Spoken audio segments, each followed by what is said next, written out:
All right, Mark, it's Factor Fish Story. You got to give me two stories. You got to try to convince me they're both true, but one of them is going to be a fish story and one of them is going to be a fact. Yeah. Give me your two-story rundown real quick. Well, these are titled Forgetfuls. Okay. Just so I wouldn't forget. That's one of them has to do with these are not my brighter moments in tournament fishing. What? One of them has to do with a penalty. Okay. In a Major League Fishing event. Okay. The other one has to do with a blunder back in the day that cost me big time. All right. Two separate incidents. Both fishing. Okay. Tournament related, but yes, two separate incidents. All right, Mark, let's go with the blunder first. The blunder. All right. This is way back when, early years of tournament fishing, trying to make a name for myself, and there's a big tournament in our region called the DeSoto Classic.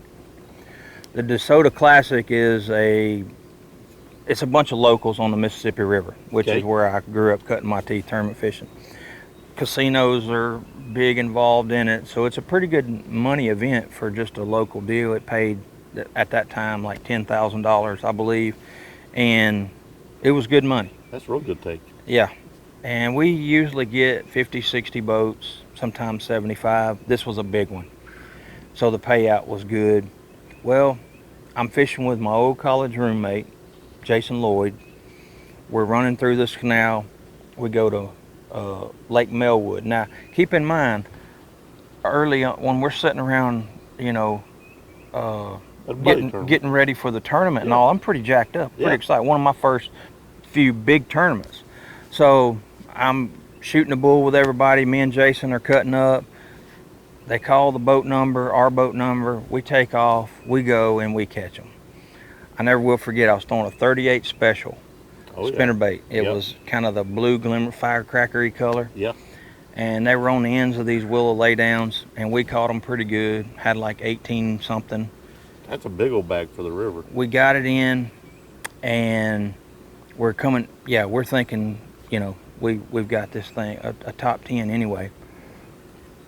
We come in, and as soon as I tell the guy, and throw him my float, they handed out little ping pong balls. As soon as I throw him my deal, he says, "Your boat number 35." I said, "Yeah." He said, "You didn't go through boat check this morning. Oh no. Your weights will not be counted today." Come to find out, we would have won second place, and it was like $5,000 or $6,000, big money. Yeah. And I have never been so bummed in tournament fishing in all my life. Well, that's believable. How am I going to draw it? Oh man. All right, give me your other story. That's easy to believe right there. All right, the next one has to do with a forgetful moment, a blunder. Well, not really a blunder. I forgot. Forgot to go through boat check? No, I didn't forget to go through boat check. But so we're fishing a Major League Fishing Bass Pro Tour event, and I bet I was in that one. Yeah. On day 2 of every one of those Bass Pro Tour events, you have to be in at 6 o'clock. Right? Correct? Of practice. That's right. So on this particular day, I did not come in at 6 o'clock. As a matter of fact, I came in an hour later. Oh, no. At like 7 o'clock. So immediately I looked up, the parking lot was vacant, and I get this sick feeling in my stomach. I call the tournament director, Aaron Brashears, and I tell him about my blunder, that I've never had a penalty before, or a penalty like that, a violation. And so I said, what you got? What will I get? And he calls the rules committee, whatever, and they call me back and tell me that I'll have to sit out an hour. 1 hour? So while y'all were fishing, I had to sit there 1 hour as a penalty. That's a pretty big, you think, that's no big deal. That's sitting there while all of your guys are out there fishing. It's a points race. Yeah. We're trying to make red crest and heavy hitters and all that stuff, I lose an hour of my fishing time. That could be the best hour of the day. It wasn't for me. Oh boy. No, I mean fishing wise, it could be the best hour. Yeah, it could have. Yeah. Did he make you sit out the first hour or the last hour or an hour in the middle? I had to sit out in the beginning. Okay. I don't remember this. I do not. You weren't paying that. attention. I'm not paying attention at all. But I've got really good instincts. I truly do. Both of those are believable stories. But I got you, Mark, because last night when I come in, your truck and your trailer was at the ramp and it was past 6 o'clock and I didn't see you. That's the true story. You and your buddy, that's the fake story, which is very believable, but I got you, son.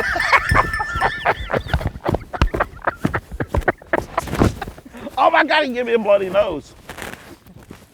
Did I do that? Oh my God, look at that. No. Did I hit you in the nose? No, you didn't hit me in the nose. I just got a bad. I made him bleed. I'm bleeding. Mark Rose beat me up. Factor fish story on that. Oh my God. I made him bleed, folks. That's what you get for figuring out both of my stories. I will bust you in the nose. Hey, pup. Well, Mark Rose maybe pay the price. I was like, dude, he will never get that because there's only been one person to ever do that, and that's Wesley Strader. And your road dogs. You guys run Oh, together. They let me have it last night. I came up to the ramp last night. I came up there and nobody was at the ramp. And I'm like, as soon as my heart just dropped, I got that sick feeling. Yeah. I called Suggs. I said, we got to be off at 6 o'clock, don't we? He said, yep. See, I just finishing up a Tackle Warehouse Pro Circuit event where we're there. So I guess I was thinking along those lines, and it's easy. I called Aaron right then. I was like, Aaron, I messed up. He's like, uh-oh. What'd you do? I mean, he's thinking the worst, you know? Yeah. And I'm like, it's 7 o'clock and I'm not off the water. I'm getting off the water right now. Yeah. And so he said, oh, well, I thought you really messed up. I said, well, that's a mess up. It's you know. He said, well, let me call. He did. He called the rules committee, and I got to set out an hour tomorrow. I'm sorry. That sucks. In a tournament where I need it. Well, this is one of our best ones. This is one of our best. What is going on? You got your truck on a timer? You are big time. Now that's as big time as it gets. Mark Rose's truck is on a timer. It's time for me to leave, folks. Oh, this is going to be one of the best factor fish stories in I got to ask you guys something that make the show. Has anybody ever made him bleed? No. First time. No. I'll teach you to guess my stories. I don't even know how I did it. Well, Mark, turns out you're right. You're not a good liar. Check us out next time on teamgtfishing.com.